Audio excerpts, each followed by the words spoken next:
what I hear is a series of significant road closures for a protest scheduled later today. Really appreciate everybody coming in. We're very excited to have you all here today and to be launching this year's volume of Strategic Asia. I'm Ali Slowinski. I'm the Vice President for Research at the National Bureau of Asian Research.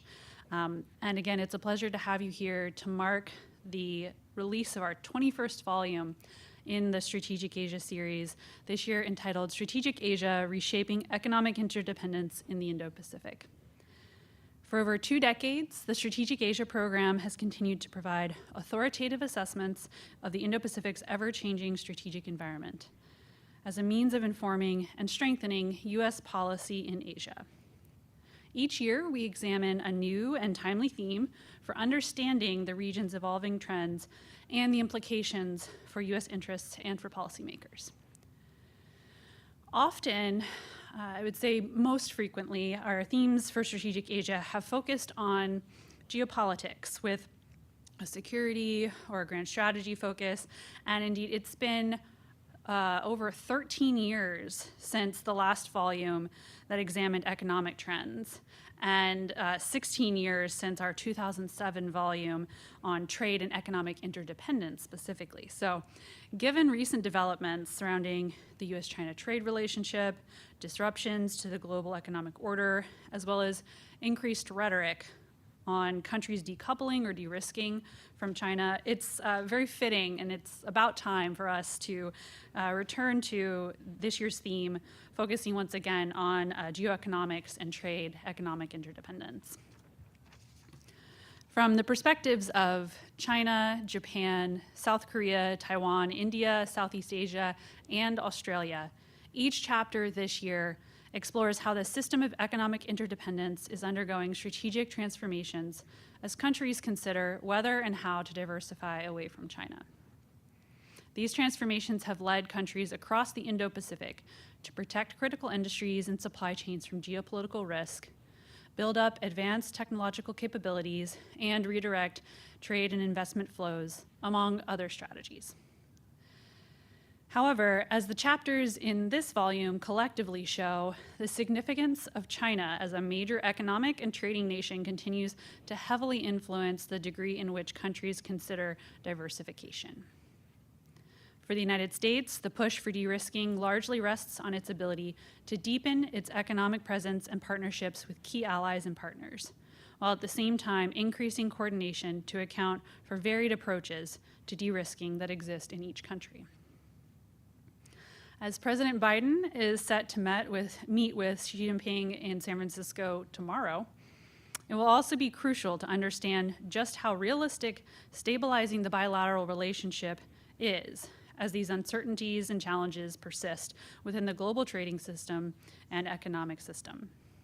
So before hearing from our experts this morning, and we have a great lineup of experts, some that have come from really diverse parts of the globe, I want to give a special thanks first to some of my colleagues who were integral to both the volume and putting the event together here today.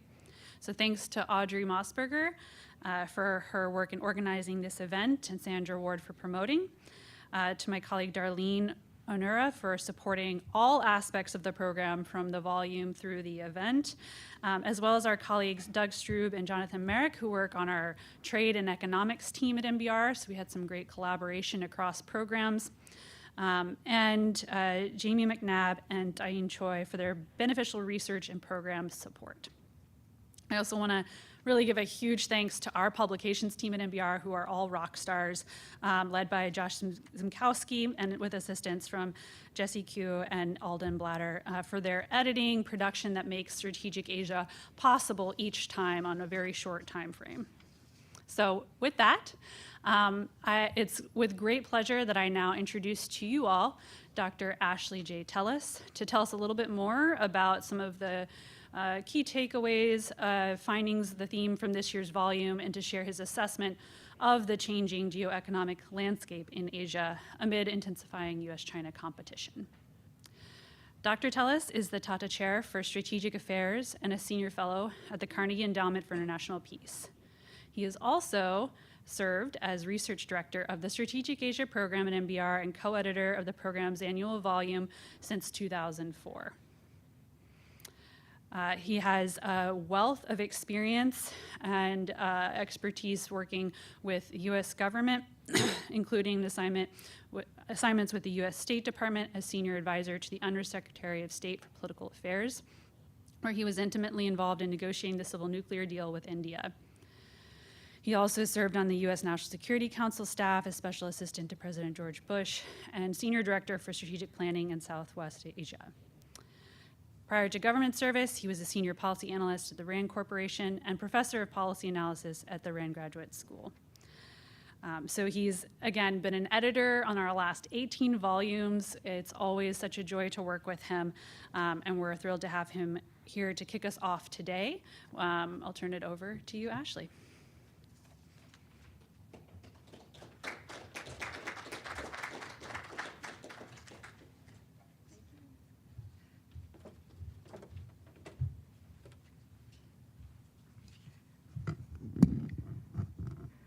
Thanks, Ali. It's always a pleasure to be part of NBR's activities and in a very special way to lead off this discussion on the Strategic Asia volume, which, as Ali pointed out, I've had the privilege of working with for now close to 2 decades. I want to start by, of course, thanking Michael and Ali, my co-authors, in helping bring this volume together. And a very special shout out to Joshua Jemskowski, who really works magic with words and transforms manuscripts that we get in various states of completion into something that is truly remarkable and finally worthy of print. And of course, as Ali pointed out, he's supported by staff at NBR behind the scenes. And so thank you to all of you who've made this possible. A final thank you actually has to go to the authors themselves, because they produce the work that survives conversations like this that we're having this morning. And for me, it's a particularly pleasurable exercise because every year I get a chance to learn something about a subject that I often don't know too much about. And I'm the beneficiary as the editor of really learning from anywhere from 8 to 10 chapters that are produced for each year's volume. So a special thank you to all the authors, those present here today, as well as those who are not here with us this morning. As Ali pointed out, this year's volume of Strategic Asia really focuses on an issue that I think is going to remain very important to us for many years to come. And it derives from the judgment that the global system is now at a crossroads. And certainly the economic dimension of the global system is now at a crossroads. And it's at a crossroads because the steady globalization that we assumed would perpetually expand and remain in place is now threatened by the forces of geopolitics. And what we attempted to do in this volume was to try and take stock of how this development has transpired and what its consequences might be, both for the future of the global economic system, for US power, and for the future of competition. And so I spent quite a bit of time in my chapter tracing the evolution of the processes of globalization. And it's important to remind ourselves that globalization was unleashed in many ways. It was an evolutionary phenomenon, no doubt, but it was created by design. And after the Second World War, it is really rooted in decisions that the United States made to build an open trading system, or at least a more open trading system than one that existed before. And that effort proved to be quite successful because it led initially to transatlantic economic integration, then expanded to Northeast Asia and Southeast Asia, and eventually grew to encompass the major demographic powers of the world, China and India. And this process went through two phases. It went through the early phase of the GATT and then a second phase of the WTO. And both these phases have some distinctive characteristics. The GATT phase was really characterized by the industrial dominance of the developed world, and in particular the West. And it made the West a formidable manufacturing center and a formidable export center. And because manufacturing was married to dramatically lowered costs of transportation, the West essentially became the center of the global system, being able to export a variety of commodities to the world at large. In the second phase, a very important transition occurred. In the second phase, the rise of information and communications technologies allowed production systems, which in the first phase were centralized, to become more and more decentralized. And because they became more and more decentralized, it actually permitted production to move out of the traditional centers in the West, which were dominant in the first phase, to essentially a more decentralized production pattern that essentially crossed national boundaries and moved across the world. And China, of course, became a very special beneficiary of the second phase. It led to the creation of what are today called global value chains, where production is not centralized in a single location, where components are produced in hundreds of places, where the components traverse the borders of countries hundreds of times and are assembled in still other places prior to final export. And this transition between these two phases had one very important effect. Whereas in the first phase, we saw a strong growth in incomes in the developed West and a growing divergence in incomes between the developed and the developing world. In the second phase, we have seen the forces of convergence in incomes, where the developing world is now getting richer. And although it doesn't quite match the developed world in terms of standards of living and per capita income, the contributions that the developing world is making to the global product have risen dramatically. And so there is a important consequence here, that the success of the US experiment in building a more open international economic system has now given rise to the emergence of new powers who have benefited from the economic arrangements that have slowly evolved over the 70-year period. And there is an irony as well. Whereas the open international system was designed with the intention of allowing prosperity to increase in order to avert conflict. That was the lesson that we learned from the First and Second World War.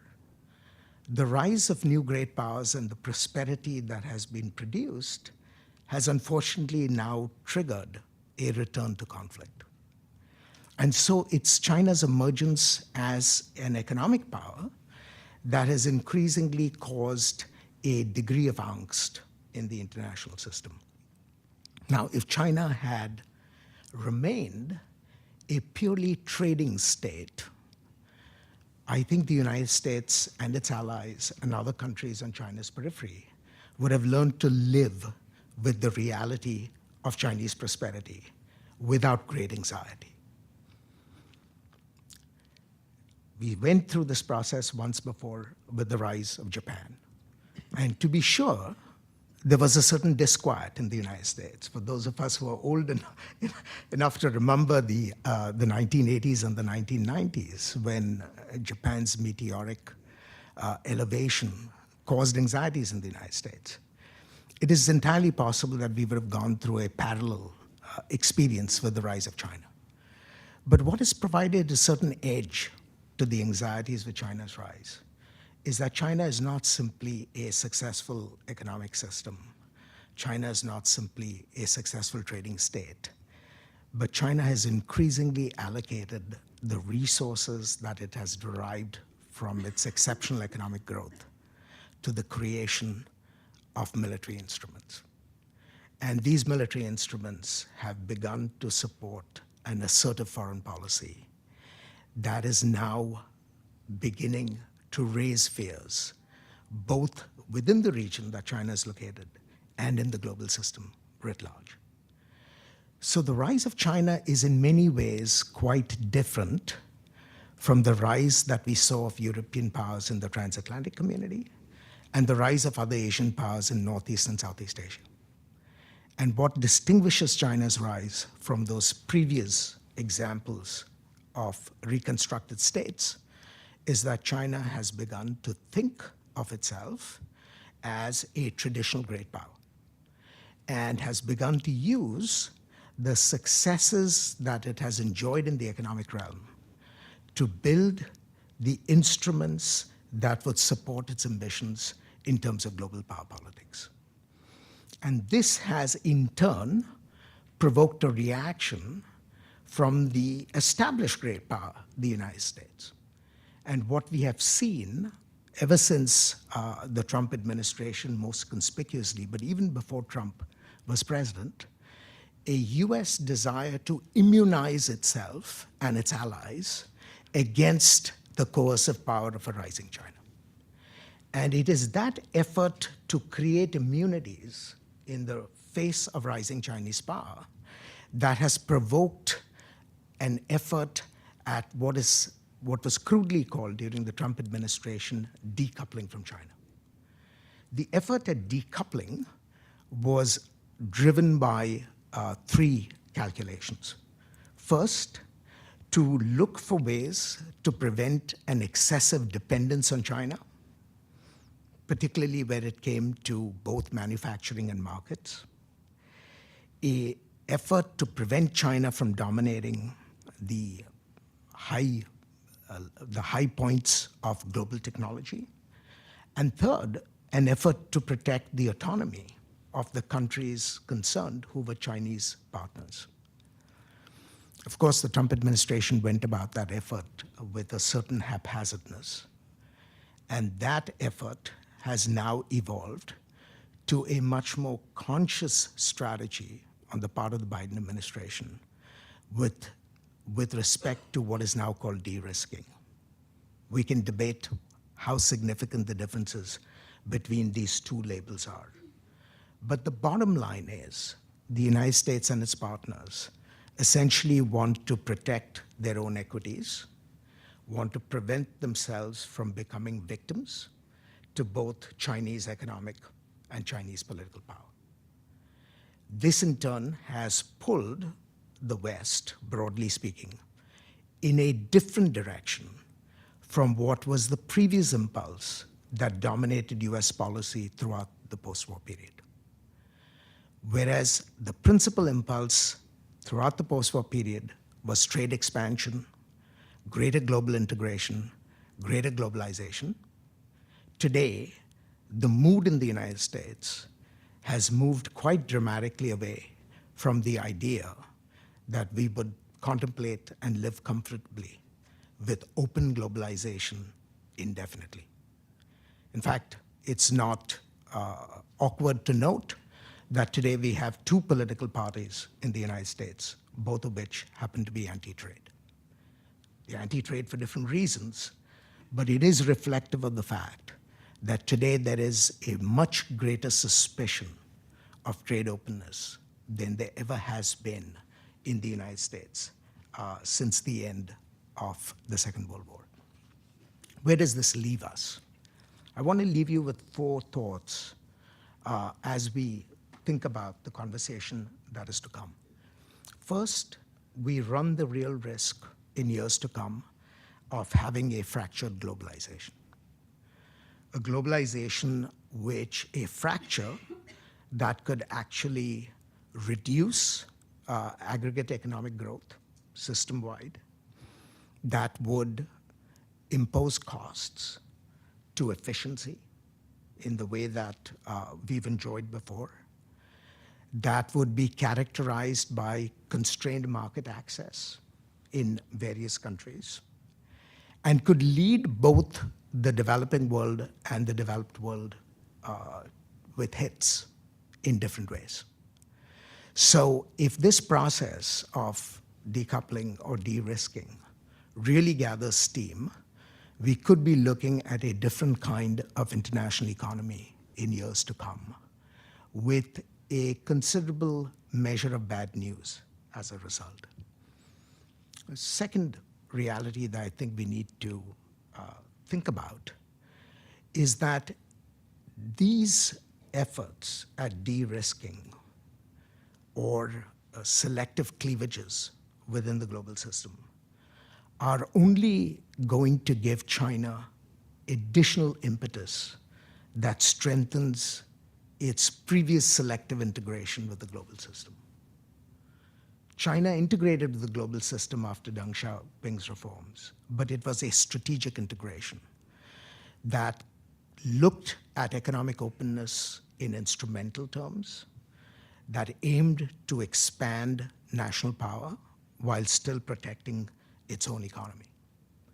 Today, China has created around itself a web of economic arrangements that allow it to have privileged relations with states on its periphery, that tie them together in a productive system that gives China geopolitical leverage vis-a-vis its neighbors. And if the Chinese strategy of what is now called dual circulation actually takes off, we could find China enjoying a remarkable degree of strategic autonomy, where it has much less dependence on the global system, even as its power continues to grow. Now, there are many debates about the future of Chinese power and where it is likely to go. I actually happen to be an optimist that China is going to be far more capable than people often believe sometimes, that China will be able to sustain growth in ways that will continue to give us pause. And therefore, the idea that China would be more powerful and yet more autonomous is a reality that we have to factor into going forward. The third reality, which will be on display in our conversation in the next panel, is that our allies are waking up to the challenges of excessive dependence on China, but are finding it extremely hard to walk away from China as an economic partner. And this is because they too, in fact, even more than the United States, are struggling to manage the tension between absolute gains and relative gains. The tension between the prosperity that comes from continued linkages with China and the threats to security that become from rivalries with China. And so, depending on the scale of the response, depending on the sectors involved, US allies are bobbing and weaving in terms of their adjustments. In other words, no matter how threatened you are by China, the economic response cannot consist of simply cutting links with China. It's like cutting your nose to spite your face. And so watching our allies manage these challenges, and these are our closest allies, countries like Japan, the Republic of Korea, even Taiwan, that face the brunt of Chinese power in very naked ways, that are finding it very hard to disentangle economic ties with China.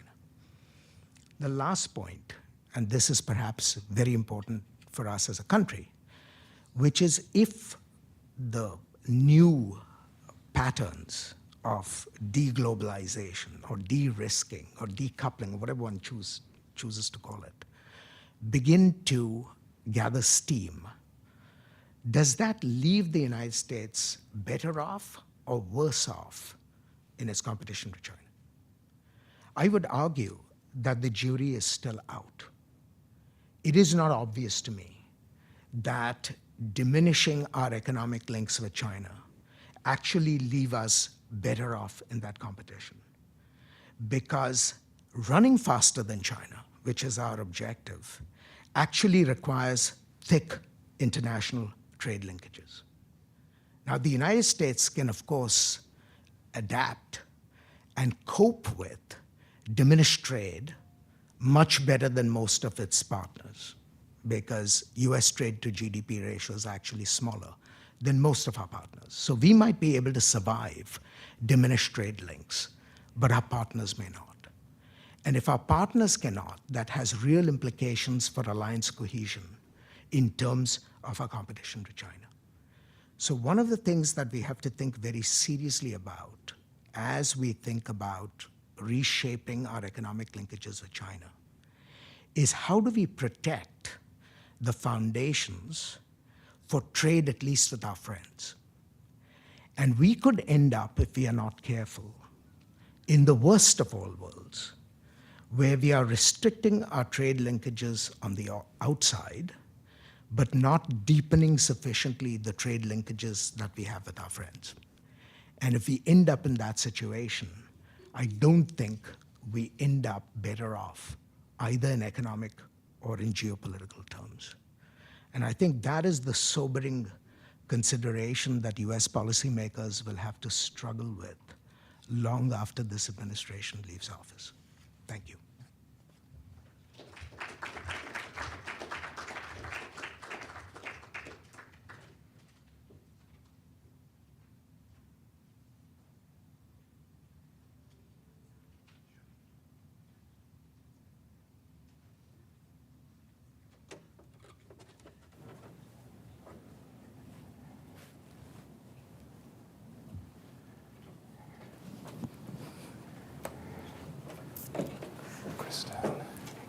Shelley, we've got you in. Oh, you're in. Okay, we're gonna go this way. Oh, okay. Oh. Can you hear me okay? Yes, good. My name is Michael Wills. I'm the Executive Vice President at the National Bureau of Asian Research. I've had the privilege of working with Ashley Tellis since the very first Strategic Asia volume in 2001. It's been a wonderful 2-decade-long collaboration. Ashley sketched out the themes of this year's book. We have 4 of our authors here on the panel today. I'll introduce them and ask them an opening question, but I'd like for you to maximize this time and have an opportunity to ask your own questions of our authors. I'm going to start with Kristen Verkasey. Kristen's a professor at the University of Maine, also a non-resident fellow at the National Bureau of Asian Research, and the author of our Japan chapter. Kristen, let's start with the kind of Ashley's third point, this bobbing and weaving that allies are doing.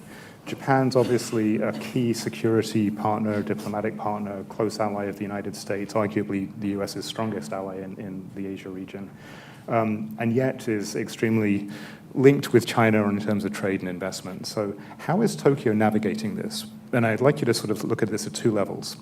There's Tokyo as a US ally looking at this intensified competition between the United States and China, and trying to sort of grapple with the question of decoupling between those 2 economies. But then there's also Tokyo in terms of Japan's own national interests and trying to figure out how to position itself in a complex region. So if you could address both of those questions. Absolutely, thank you so much. I was really struck in the introduction to hear that there was a Strategic Asia volume on economic interdependence in 2007. That was when I was starting my research for my PhD dissertation, which had a lot of themes about this. And I read that volume, and I found it very inspiring as it led me on my intellectual journey that led me to this seat today. So I'm really happy to be here. And thanks all to everybody who put so much work into this volume. I think is really excellent.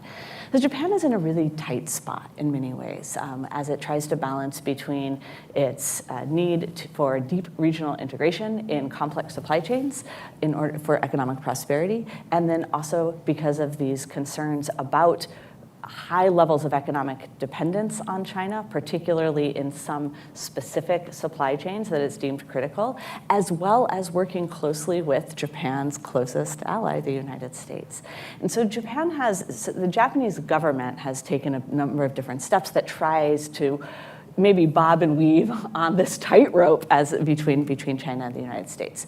And so the first one, and the one that I think that comes before these questions of decoupling, or before the risk of China was at the forefront of everybody's agendas, was the more regional integration strategy. So we see this through things like the pursuit of mini trade agreements, regional trade agreements. There was, of course, the Trans-Pacific Partnership with the United States, long may it rest in peace, the CPTPP, but also RCEP, a lot of smaller agreements, right, that have let Japanese companies take advantage of their excellence in making these really precise components, or being in the middle of the supply chain in terms of really high value added things. So that's been a 2-decade strategy now that we've seen come out of Japan, and that strategy necessitates close economic cooperation with China. China is a core part of the supply chain, and asking Japanese firms to pull out of that, or asking the Japanese government to very quickly shift gears and change those supply chains is a really heavy lift in Tokyo, as well as if the United States were to make that ask. But at the same time, Japan also fully is recognizing some of the risks of high levels of economic dependence on China. And that was really evident with this rare earth crisis. That was this first time when we saw it come up into headlines. Japanese companies, as well as the Japanese state, reacted quite proactively in many ways. They, in fact, had started some risk management things the year before the crisis began, and they started policies in 2009. And Japan has a set of now systematized policies to try and de-risk or to diversify outside of Chinese supply chains. We see this particularly codified through the recent Economic Security Promotion Act. This is a piece of domestic legislation, and one core pillar of that is diversifying supply chains, including critical minerals. Also, there's 10 other sectors that they're identifying. Results from this, right? Are they successfully bobbing and weaving, de-risking? In many ways, it's too soon to say. Looking at the rare earth case, yeah, Japan did do that. They started 14 years ago, and we see results that there was successful diversification. Still working with China, right? It's not that the trade linkages were broken, but that there are broader, more diversified supply chains, particularly throughout Southeast Asia. So if I were to sit maybe in the seat of a large Japanese multinational, or perhaps as an economic policymaker, and look at this from a Japanese perspective, I'd say, well, look, we're doing the best we can. There's very strong commitment to diversification, at the least, perhaps also what one might call de-risking. But there's also not a lot of appetite for truly disentangling from China. That would have very high costs for economic prosperity, and just big risks for Japanese business that there's little appetite for. Great, thanks, Yeah. Kristen. Our next panelist is Hsiao-Ru Shirley Lin. She's the founder of the Center for Asia-Pacific Resilience and Innovation in Taiwan, also a research fellow, professor, at the University of Virginia. Shirley, your chapter addresses very similar themes to what Kristen has just described. Taiwan obviously has a very complex security political relationship with China, a strong security diplomatic relationship with the United States, and very strong economic links with China. So tell us a little bit about how Taipei is managing this dilemma of the risk of decoupling, what that looks like, and specifically thinking about the assessment in your chapter. Let's follow Kristen's line in terms of not just the national level, but the firm-specific level, the company level, and look at the sector of semiconductors, because I know you looked at that a lot in the chapter. Thank you. It's great to follow this discussion on Japan. I like to broaden it to even more, not just firm level, societal level. I think unlike the other countries and regions that we're discussing, Taiwan is at the forefront of this, what I call the China dilemma, ever since 1991, when official relationship economic relationship began with China. So it's a pleasure to be here, let me just say, to see Roy, to be with Ashley and Michael and Ali again. It's really great when you have the same team investigating new solutions to old problems, I would say, because for the Taiwanese, for decades, China is existential threat. And suddenly, the last 4 decades, as the United States and its allies decided China was the best opportunity, well, Taiwan went along with it, but with trepidation. And so the last time I wrote for this series was 2019, and who would have known in 4 years, more Americans know where Taiwan is, as well as what a foundry is. I think the 4 years of education is remarkable. It doesn't matter how many courses I teach at UVA or at CUHK, all it takes is a few hotspot discussions, but Taiwan is much more.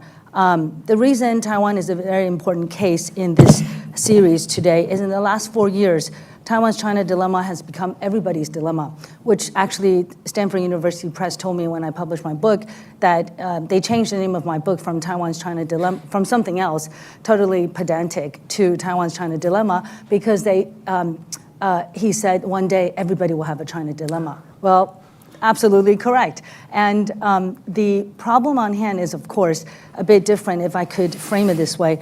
Taiwan succeeded in the last 4 decades, since China opened up, in the last 3 decades, as a sound democracy that has advanced, become a progressive society while trying to fight off China's security threat. And they did so, we did so, I'm Taiwanese, by basically doubling down on talent, on innovation, on precision manufacturing, and of course, it comes at a great cost. The environment, for example, being marginalized during the pandemic, not being part of the WHO. Despite all of this, it has become more progressive, more democratic, more profitable as an island than anybody else would imagine. But today in 2023, the situation is quite critical. The reason is because if, Michael, you asked me, how is Taiwan dealing with this threat, I could tell you all about the things that the DPP, Democratic Progressive Party, has done in the last 7 years to progress, to become more resilient vis-a-vis China and the supply chain. However, there's an election coming up. So Taiwan, unlike China, of course, is a vibrant democracy. So if you ask what is the policy, it could change, just as it did from Trump to Biden to now. Some would say it didn't change, but basically executive power is very important, and so is the legislative yuan. In January 2024, we'll have an election. In the chapter, I didn't talk too much about it, but today I think it's quite important to know that everything that's happening is China has been squeezing Taiwan because it, of course, pursues unification. Even without the chips. This is way before the chips. And with the chips, of course, it has gotten a bit worse. China desires the chips and political support for unification on the island. On the other side, the way the society would see it is the United States, despite the fact that Taiwan has done what it has done to become a progressive democracy with the most innovative companies in the world, it now views that it's being penalized.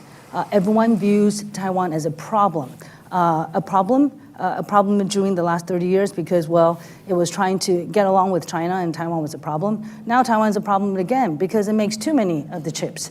And so what actually it is doing it's the best in is suddenly a problem in terms of resilience. Everyone's resilience, it believes, is being challenged because we're focused on this one island. So as a result, there is a high level of U.S. skepticism in this election. 58% of the Taiwanese believe that it would not be good for the Democratic Progressive Party, which is viewed as the party most favorable to the United States and compliant to its policy, to continue to control the legislative and the executive branch. If it were to lose the election, I think there will be changes in the policy for sure as to how it complies, how it controls. So since 1991, Taiwanese have always had what you call reverse CFIUS, restrictions on the most important industry, petrochemical, semiconductor, to go to China. In fact, until 2002, Taiwanese semiconductor companies, TSMC, UMC, and the likes, could not move their most advanced, could not actually invest in China. To this day, it cannot invest the most advanced move its most advanced equipment to China. So everything that's happening in the U.S. actually in Taiwan has involved the entire society. Every single election, there's discussions about investments in China, and this election is no exception. With the exception, I would say, if you look at all 4 presidential elections as a reflection of societal consensus or lack of in this very divided island as to what to do with the U.S. and Chinese threat that is threatening to reduce the resilience of Taiwan's economy. Taiwanese need to invest more in defense. From 2%, it's moved up to 2.4. It's trying to move up to 3, but how can it do so when there's export control? It has to cut off sales, of course, to a certain Chinese company. At the same time, the Chinese are auditing even Foxconn, which, of course, because Foxconn owner Terry Gou is running for Taiwanese presidency. So you can see on both sides, the private sector is squeezed. The government would like to comply and is complying. And as I said, Taiwanese over-complied in the past. It has always had very, very strong restrictions, but the government is being criticized for complying while you see what's happening in Ukraine, in Afghanistan, and conscription has moved from 4 months to 1 year. This is all very shocking for parents who, Taiwan was the lowest fertility country in the world for 2 years in the past 10 years. So if you have only one child and it's a son, it's a pretty scary prospect. Watching Ukraine, watching the Gaza conflict, everybody on the island wants to know, we're doing what we can, but who's going to pay for this? Resilience, American resilience, its partners' resilience at our cost is one way to put the election sort of campaign headline. So I would think in the end, what Taiwan really needs is to be integrated more with CPTPP, with the world through CPTPP, through Indo-Pacific Economic Framework, all the things that it does not enjoy today because, of course, China's opposition. And I think that Taiwan's resilience will improve the U.S. resilience, will improve the world's resilience, and onshoring is hugely costly. I'm sure this will come up in the Q&A, quite untenable in my mind. I've been involved in the semiconductor industry for more than 3 decades. It's something that I think it's nice to know that we're onshoring, but there's a cost. And who is it passed on to, and how long will it take to achieve is what everybody needs to think about as we move forward in creating a new framework where everybody in this volume, all the countries need to survive with the superpowers trying to figure out their strategic game. Thanks, Shirley. Our third panelist this morning is Vikram Nehru, who's a senior fellow at the Foreign Policy Institute at Johns Hopkins University, School of Advanced International Studies here in town. I think the author who's traveled the least far to get here today. Vikram always has a challenge because we ask him to address not just one country, but one region, so the 10 countries of Southeast Asia. And Vikram, I was in the region earlier this year and heard a story that we've heard many times with our Southeast Asian friends and counterparts, which is that Southeast Asia doesn't want to choose between the US and China. Like every other country, it's a region that's facing the China dilemma, to use Shirley's book title here. Tell us a little bit about how some of the key countries in the region, and you can choose which ones, are grappling with this intensified US-China competition at a strategic level in the context of their strong economic linkages with China, and facing the threat of this bifurcated world that Ashley was talking about. If we are genuinely moving toward a world of less globalization, how would that affect Southeast Asia? Right. So, I mean, not only is Southeast Asia comprised of these 10 countries, but they're 10 very different countries. So to answer your question, let me take two countries to highlight some of the different approaches. First is, of course, that Southeast Asia not only benefited a great deal from its globalization over the last several decades, but is now frankly benefiting from the economic rivalry between China and the United States. So even though China's share in US imports is declining and the US share of Chinese imports is declining, the share of Southeast Asian trade in both China and the United States is increasing. And that's simply because global value chains are lengthening. You're having connectors in Southeast Asia connecting the United States and China. And so you're basically having products now being either being shipped or you're having investment moving to Southeast Asia in order to export to the United States from China, or you're having U.S. Investments in Southeast Asia now exporting to China. Now, the country that's benefited the most by far from this is Vietnam. Actually, there are, in the world, there are 5 countries that have benefited a great deal from this process of lengthening value chains. There's Vietnam, there's Mexico, there's Poland, Morocco, and Indonesia. So 2 out of the 5 are actually in Southeast Asia.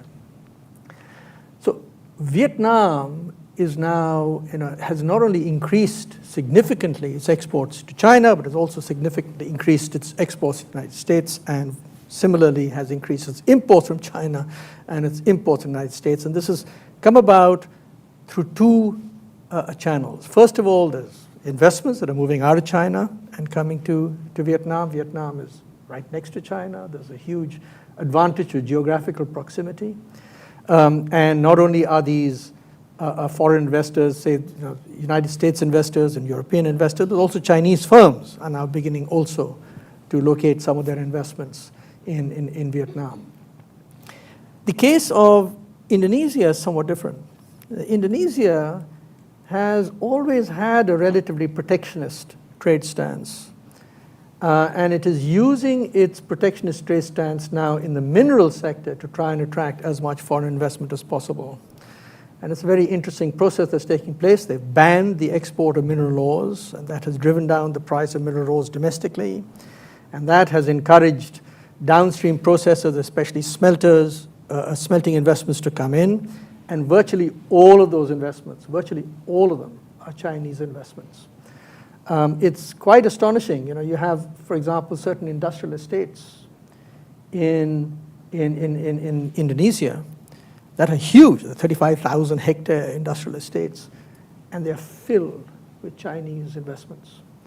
And so what's happening as a result is that you're having downstream metals, especially nickel, now being exported from Indonesia to China, and is very critical for the very rapid expansion of the Chinese electric vehicle industry.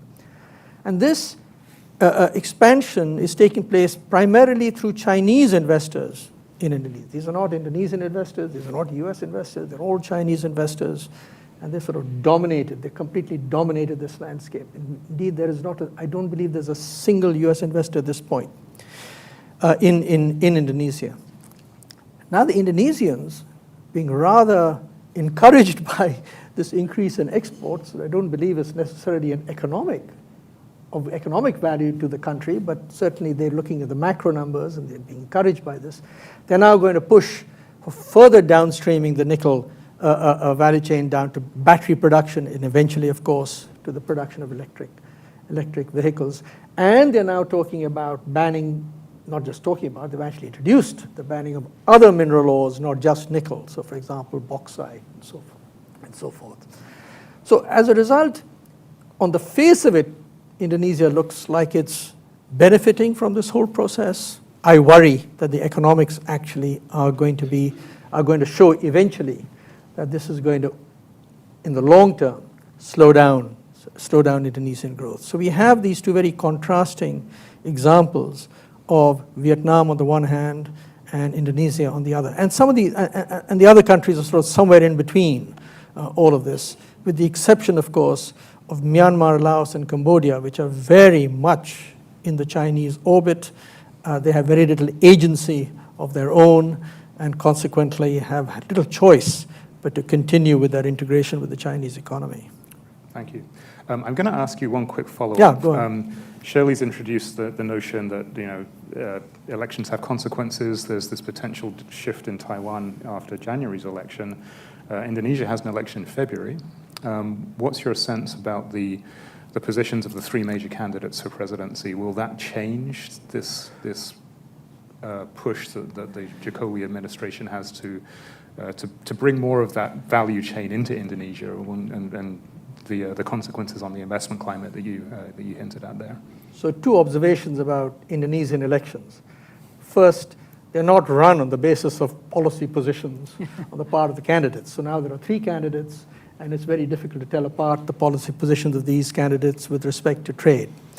Having said that, I think two of the candidates appear to have some concerns with increasing Chinese investments and Chinese presence in Indonesia, whereas one of them, I think, has a slightly different position. But this is having to pass the positions of these three candidates to come up with that observation. So I'm not even quite sure whether that's true.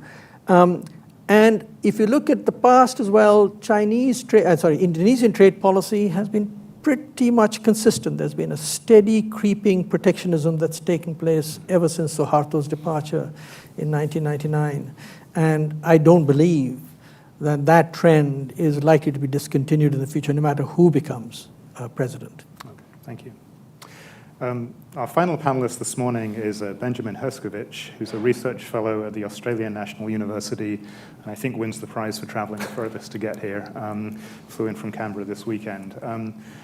Ben, Australia is one of those countries in the region that has been most recently at the brunt of Chinese economic coercion. So after Canberra called for an inquiry into the origins of COVID and very strong pressure on a number of sectors of the Australian economy coming from China. And so I'm curious for your thoughts on two questions. You've obviously had a change of government since that economic coercion period. My sense is not much of a policy change in terms of trade toward China, but I'd be interested in your views on that in the context of the bigger question that Ashley was put on the table this morning. If we're moving toward a world of decoupling, de-risking, what does that look like from Australia's perspective? First, thank you very much for the introduction, and it's wonderful to be here. And apologies in advance for any incoherence. I think it's heading towards 3 o'clock in the morning in Australia, and I should be very fast asleep right now. But nonetheless, it's wonderful to be here with you. Look, I think the answer to that question is to start with where there is an element of de-risking or decoupling taking place in terms of Australia's relationship with China. And it is very targeted and very limited. So we've had successive moves by the previous government to de-risk when it comes to information communications technology infrastructure, with decisions to keep Chinese tech companies out of that infrastructure in Australia in 2012, and then most notably in 2018 with the exclusion of Huawei and ZTE from that infrastructure. And then also we have ongoing de-risking taking place in the Australian critical minerals mining industry, where there have been, even under the new Albanese government, which is a bit more cautious on China, a bit more conciliatory, there have been notable cases where Chinese or China-linked investments in that industry have been rebuffed by the Australian Treasurer. So there is an element of de-risking, but it is, I think, just restricted to those arenas. And even in the context of Australia having endured this sustained period of China's economic coercion starting in May of 2020 and still ongoing vis-a-vis some Australian exports, there are no significant signs of a policy shift from either the previous government or the current government to unwind Australia's trade dependence on China. Now, the macro numbers are responding to that trade coercion and to other things like the COVID-19 pandemic. And so we've had a reduction in China's share of Australian exports from roughly 37% in 2020 down to 28% in 2022. And that's probably partly a function of things like Australian coal being excluded from the Chinese market. That was a huge export. And COVID as well, and Chinese tourists not coming to Australia anymore. But even that reduction down to 28% of Australia's total exports, it's still a staggering level of export dependence on the Chinese market. And interestingly, if you look at goods in particular, we see it turning around once again. And so it seems like that export dependence on China is once again ramping up, even in the context of that sustained period of economic coercion. So just this morning, I was looking at some of the latest numbers coming from the Australian government, and we went in 2020 from a high of 41% of Australia's total goods, Australia's total merchandise exports going to China, which is pretty staggering in and of itself. That came right down to 30% in 2022, off the back primarily of China excluding significant valuable Australian commodities from the Chinese market. But in the 9 months to September of this year, it's bouncing back up to 36%. So the Australian exporters are rushing back into the Chinese market, even in the context of having experienced that economic coercion. And we've just had the Australian Prime Minister visit Beijing, lots of friendly photo ops, lots of positivity shaking hands, smiling, talking about the 50th anniversary of the first Australian Prime Minister going to the PRC. And the messaging in the wake of that visit was all about jobs and growth in Australia. And I think there is a bipartisan consensus in Australia that Australia's future economic prosperity really does depend on unfettered access to China's market, notwithstanding all of the concerns about the prospects of economic coercion once again being directed at Australia. So we still have 3 Australian exports that are being hit with trade restrictions: lobster and beef not getting into the Chinese market, and then wine as well. But the expectation is that in the context of the warming relationship, those exports will get back in over the next few months. And I think, I'll finish on this point, from an Australian point of view, there is obviously an awareness that that experience of economic coercion could be replicated, and there are serious risks and vulnerabilities associated with being so dependent on the Chinese market for Australian exports, and by extension, government tax receipts and jobs for everyday Australians. But the experience of that economic coercion is a relatively heartening story for Australia, in that in the wake of massive restrictions on Australian coal or copper or barley being imposed by the Chinese government, those Australian exports, which are fungible commodities going onto big, deep, liquid global markets, were able to find alternative markets to redirect to. And so the economic pain for Australia in net terms was relatively modest. And I think from an Australian point of view, longer term, the view is actually what we need is not so much to de-risk from China and unwind our export dependence on China, but rather to ensure that we have sustained long-term free open access to global markets, because that's the ultimate ballast for Australia. And also that we're able to continue to have a functioning rules-based international trading regime. And so we had restrictions on barley and wine being lifted, and that was in part as a result of Australia being able to litigate those cases within the World Trade Organization. So I think the net result is Australia, still deeply trade dependent on China, has very few qualms about that, and actually just wants to keep markets open and free to provide ballast in the event that there's future economic coercion from China. Great. Thanks, Ben. We don't have a lot of time, so let's open this up for any questions from the floor. If you have a question, can you raise your hand? We've got a couple colleagues with microphones who will move around. And if I don't see any to start with, I'm going to actually try and, oh, there's one, two, okay, perfect. Come here to the front. Let's take the 2 at one time, and then we can kind of organize those best through the panel. So, my question is, you've laid out the deglobalization, de-risking, or whatever you want to call it. What, for each of your areas, Japan, Taiwan, Southeast Asia, Australia, what's the best metric for figuring out the extent to which this is actually going on, or people are just talking about it? okay.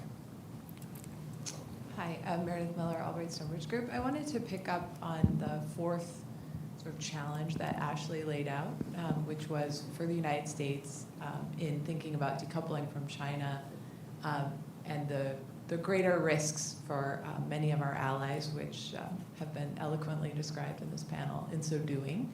How are policymakers in each of the countries you're discussing, and Vikram, I'll pick Indonesia for this, thinking about some of the policies the U.S. has put in place, for example, the Inflation Reduction Act, to increase our own competitiveness vis-a-vis China, and what you see in terms of the evolution of those policy discussions in the capitals of each of the countries that you're talking about vis-a-vis their relationship with the U.S. There's a nice parallel between those two. So let's just come back down the line. Ben, we'll start with you. So what does the data actually show? And then what are policymakers in Canberra doing?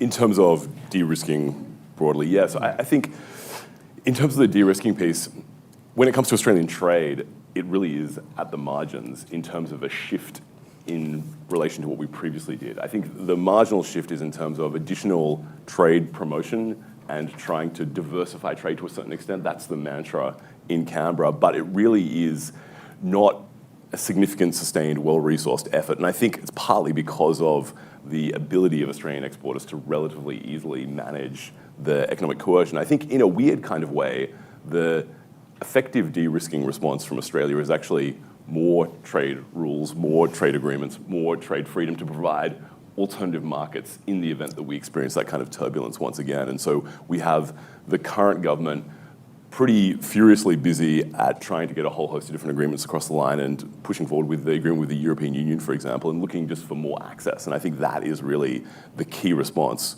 more trade access and a better functioning international trading regime. So, Nick, in answer to your point about what are the actual metrics that are used, in fact, if you look at Southeast Asia, the standard metric upon globalization, which is the trade GDP ratio, has in fact, for the region as a whole, been declining over the last several years. And I ascribe that to the fact that the 4 big economies in Southeast Asia, Thailand, Malaysia, Indonesia, and the Philippines, have become increasingly protectionist over time. So the irony is that even though the trade GDP ratio has been declining, and therefore, in a sense, they've been less open to trade, trade has still been expanding pretty rapidly, and especially with China. So that's the first point. Secondly, with respect to globalization, there's been a sharp increase in capital flows across boundaries. I'm not talking so much about portfolio flows, but that has also expanded greatly because many of these economies are open capital accounts. But the more important point with respect to long-term development is medium and long-term flows, particularly development finance. And here the numbers are really quite striking. The development finance from China now, that is government-to-government finance or state enterprise to state enterprise finance, has now completely eclipsed all other levels of development finance in the region. So that's the sort of the second metric. And the third metric that I would use is cross-border digital transactions that are taking place. The e-commerce sector in Southeast Asia is exploding with activity, and there's a lot of cross-border now digital transactions in e-commerce that's taking place. And a large part of that is also with the Chinese economy. So on these 3 fronts, certainly the globalization appears to be sort of continuing despite the disruptions that are taking place through this economic rivalry between China and the United States. On the point about how is Indonesia being affected in terms of policy by some of these U.S. actions in particular, well, the most important one has been U.S. concerns with the mineral export ban, as you well know, right? And as a result, there has been very little U.S. interest in providing, say, tax credits for Indonesian exports of, say, nickel or nickel ore in the United States, which are otherwise provided to all suppliers of inputs into the electric vehicle industry in the United States as part of the Inflation Reduction Act. And I think that is going to be a point of discussion today between President Jokowi and President Biden, and I hope that the United States will agree to provide these credits to exports from Indonesia if they are, in fact, exports coming from U.S. firms that locate, because that will then lead to a lot of U.S. private sector investment in the downstream industries in Indonesia. Otherwise, I think the impression that I get is that there has been very little change in any of the policies of these countries, despite the imposition of industrial policies in the United States, because it hasn't really affected them, and as I said, in some sense, it's actually benefited them to some extent. Thank you. I think on the 2 questions, they're perfect for actually what I failed to mention in my initial comments. First is, if you look at the data, it's pretty astonishing. Taiwan, despite being threatened by China every day, more intensive since Nancy Pelosi's visit to now than ever with everything that's going on in the world, yet trade surplus with China is at an all-time high, twice as much as Taiwan's trade surplus with China, with the United States, which means really Taiwan is completely tied to the Chinese economy. And second point is FDI. So Taiwan's way of dealing with China economically, trade is not important. It's through FDI that actually Taiwan trades, provides parts, assemble in China, move on. And if you think about For example, Terry Guo, his whole investment is in China. Apple buys from him while he's in Taiwan. Basically, the FDI, the foreign direct investment into China has really slowed down, but that's in parallel to the world slowing down and investing in China. But of the 390 billion foreign direct investment cumulative that Taiwan has overseas, still 200 billion are in China. It came from a much higher spot and it's coming down, but it is difficult. And we are no worse or better than most others, basically, that are trying to diversify. President Tsai has, since she came to power in 2016, aggressively pursued what we call the new southbound policy to increase investment in Southeast Asia. Again, countries that Taiwan has no diplomatic ties to. So Taishang, Taiwanese businesses go to China, no protection, they do their best. Things are not going well, they move also to cheaper market-driven reasons and policy-driven reasons to Southeast Asia. So those numbers are really important. If you look at the Go South number, they're pretty impressive. And returning investment, leaving China, returning to Taiwan, going to Southeast Asia, there are different numbers. I think most people just can get confused and say, well, you're leaving China. Well, so is the rest of the world in the same kind of proportion. So I think that the fact is, as we think about Taiwan as extremely important for the world's reliance on hardware, not just chip, foundry, but from IC design to testing and packaging, you have to move the entire supply chain. So whether Arizona, Dresden in Germany, or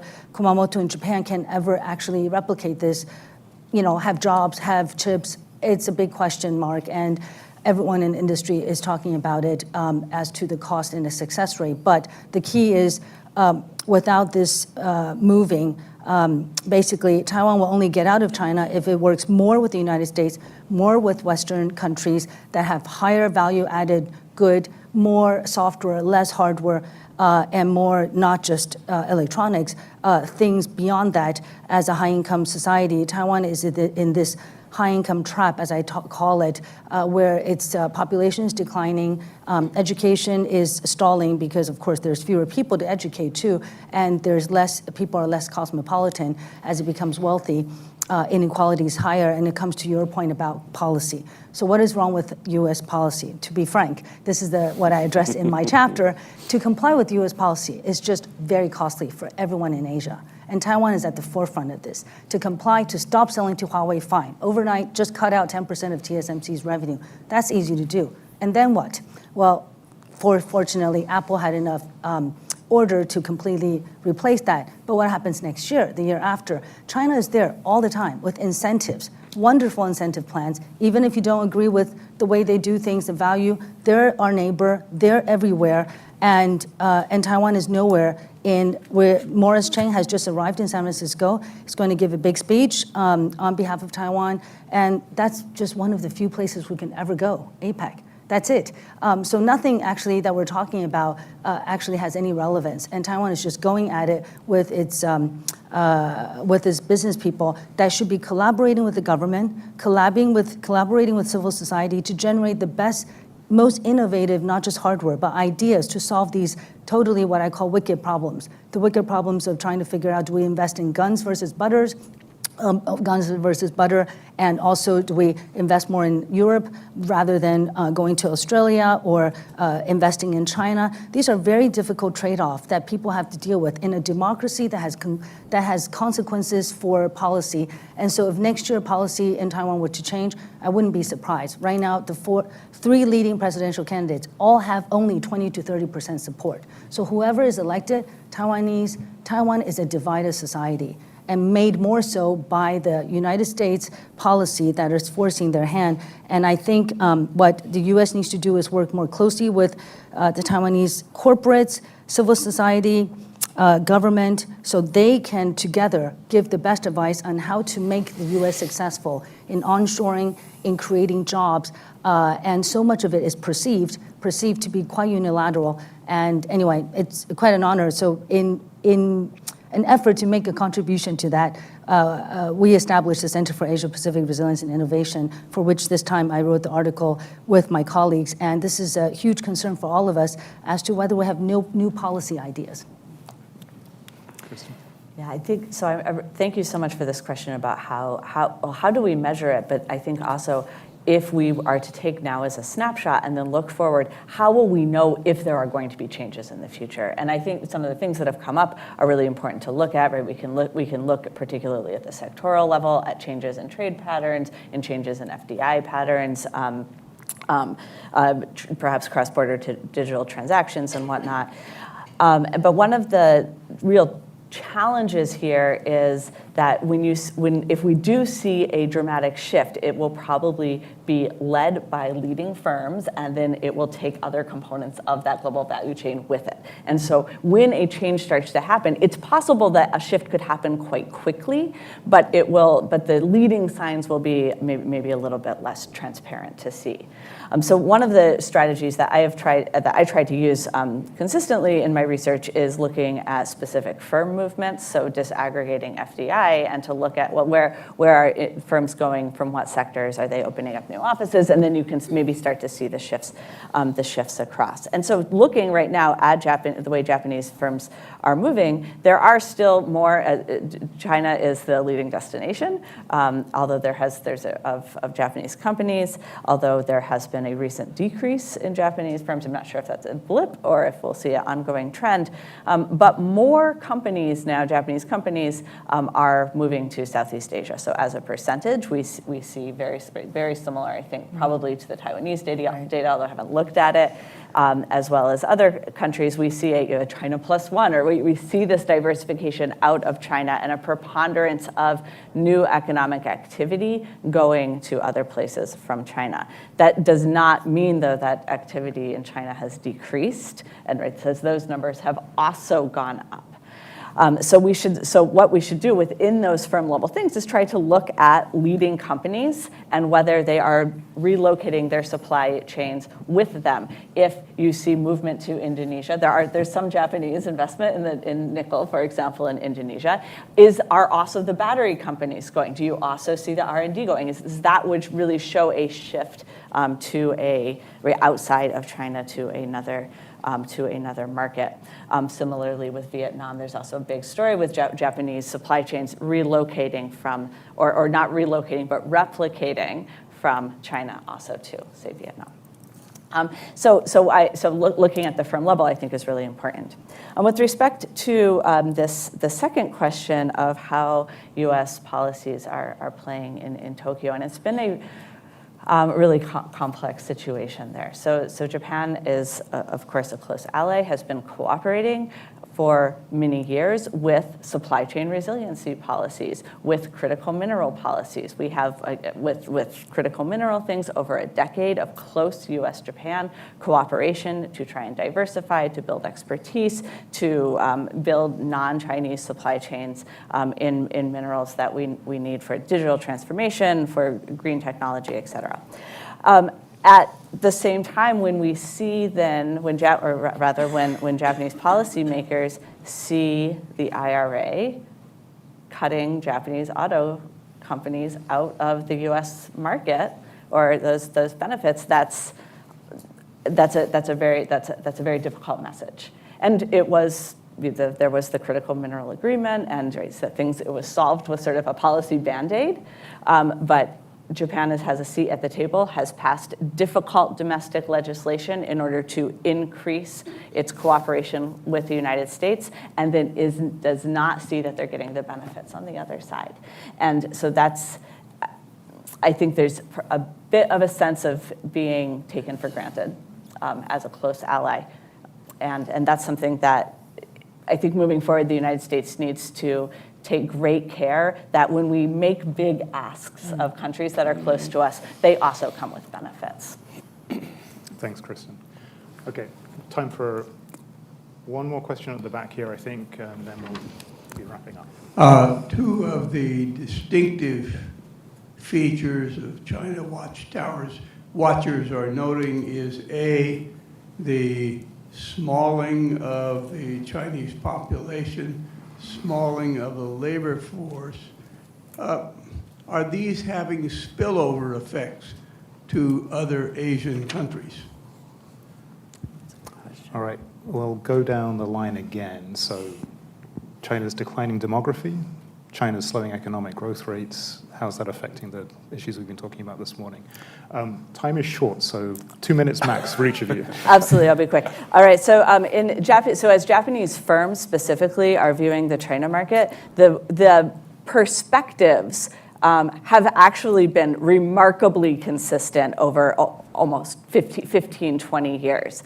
And as with the declining demography, there's still a big interest in the consumer market. We see labor prices going up. I mean, the things that Japanese companies see as the risks and benefits of the China market have essentially stayed steady for 15 years.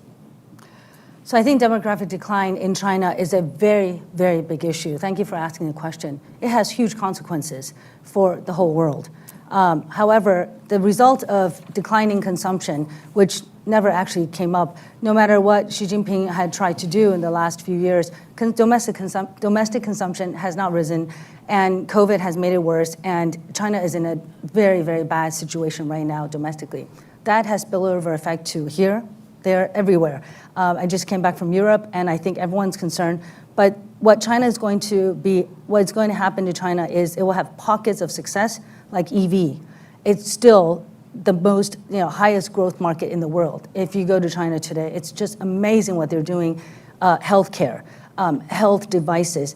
I think that China now has important opportunities for all of us outside in specific areas. A lot of them are not really national security related, but could be. They could make anything national security related. And we could also brand it as such so that it becomes more difficult to integrate. But I think the second issue is sociologically, the getting old before it gets rich issue was always going to be a problem. And it's hit China sooner than we all expected. I think as a political economist watching this the last 2 decades, this is now hitting really hard.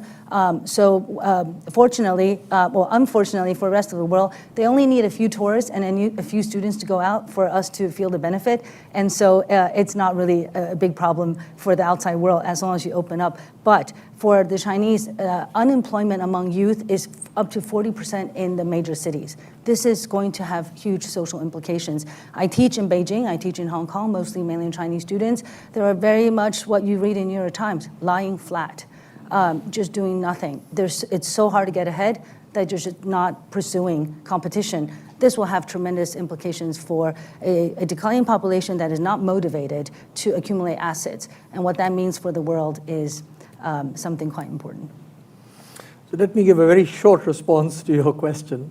And that is, to the extent that China's aging population will have an impact on the aggregate growth rate, yes, there might be an impact on Southeast Asia's trade with China. But as far as the sectoral allocation of that trade or the product composition of that trade, I don't see personally much of an impact of China's aging on the pattern of trade that's taking place.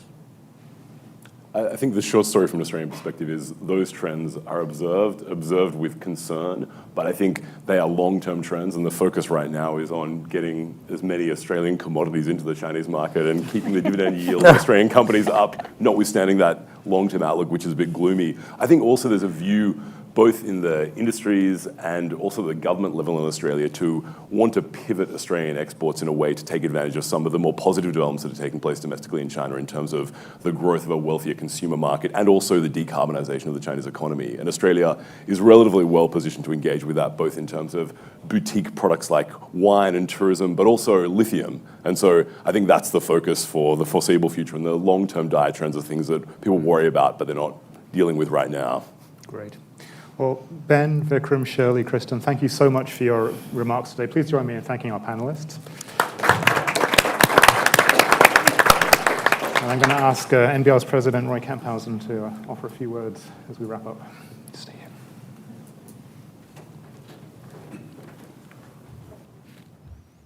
What a treat, huh? At NBR, we spend every day thinking about the Indo-Pacific in all its dimensions. And it's such a rare opportunity to take a step back and understand the trends and the drivers in ways that are really foundational to an intimate and nuanced understanding of the region. Ashley, we are in your debt as an institution. We are in your debt as a field, and I think our society as well. for the great contributions you make in every volume of Strategic Asia. And to my colleagues, Ali Sawinski and Michael Wills, whose commitment and insights and smarts make this volume come to pass, I'm also very grateful for your own contributions. As has been noted, this year's Strategic Asia volume returns to the topic of how economic trends are shaping the regional strategic landscape. This examination, as we've heard, occurs in this context of an era of unprecedented, strategically driven disruptions to the economic order. Rather than simply responding to changing economic conditions, policymakers are, for the first time in decades, fundamentally reevaluating what economic objectives and outcomes are strategically valuable and where their priorities lie. This requires new ways of balancing these trade-offs between openness and self-reliance, between security and economic growth, and, at least for the United States and like-minded countries, between a commitment to free market principles and the realities of intense, high-stake economic strategic competition. To strike their preferred balances, the volume shows that policymakers are increasingly turning to the active use of economic statecraft to shape not only economic but also grand strategic outcomes. Economic statecraft is no longer limited to traditional trade policy, with the remainder of economic activity being left in the hands of private markets. Instead, this volume provides examples of reinvigorated industrial policy, the increased use of export controls, and the concerning rise of coercive economic statecraft, particularly leveraged by the PRC against smaller economies.